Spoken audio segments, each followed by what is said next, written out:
ito ang solusyon para hindi matuloy ang meetup ni Dadudes at ng Beverly yun. Kailangan tapos na to bago mag-birthday si Dadudes next month. Mas mahal mo pa yata yung motor kaysa sa akin, Dadudes. Siyempre, ikaw pa rin ang first love ko, Maming. Tulungan na kita, Dadudes! Sige. Ito yung clutch lever. Ito naman, ang brake line. Kahit pulis ako, napapakinabangan ko yung galing ko sa pag-ayos ng motor. Kaya, kahit saan ako na destino, wala namang budget sa pagpaayos ng patrol. Ako yung inaasahan sa istasyon. Minana ko to sa tatay ko, na minana niya rin sa tatay niya. Si Ate Daisy mo naman, walang interest dito. Eh anak, sa'yo ko na ipapamana ang alam ko. Itong mga kamay mo, iingatan mo to. Ito ang puhunan natin.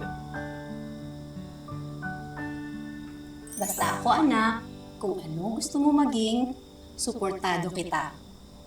At sa bawat tagumpay mo, mag-cheer, papalakpak ako para sa'yo.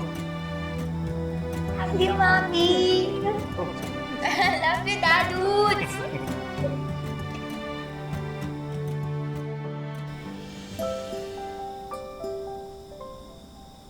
Itong motor na to, symbol ng love story ni na Dadudes at Maming. Kapag na-restore ko to, maaalala ni Dadudes ang pagmamahal niya kay Maming.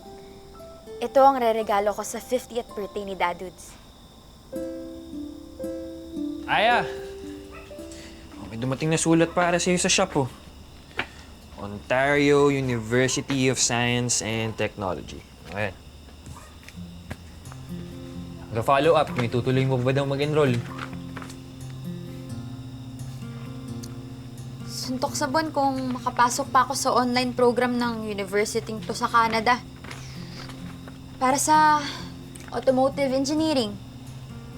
Eh, parang di na kaya yung tuition fee po sa Canada eh. Pwede ka naman mag-apply ng scholarship. Basta madagdagan lang yung portfolio mo ng mga build projects mo.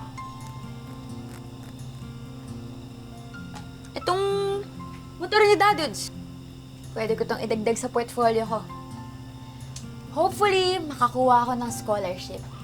Tapos kapag graduate ako, mas magiging magaling ako. Mas magiging bigatan yung mga kliyente ko.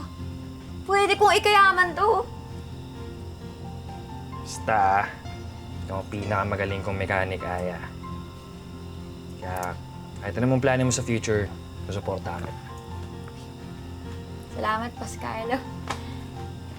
Kaya, pag-isipan mo, tuloy mo yan, ha? Balitaan mo ako. Ingat!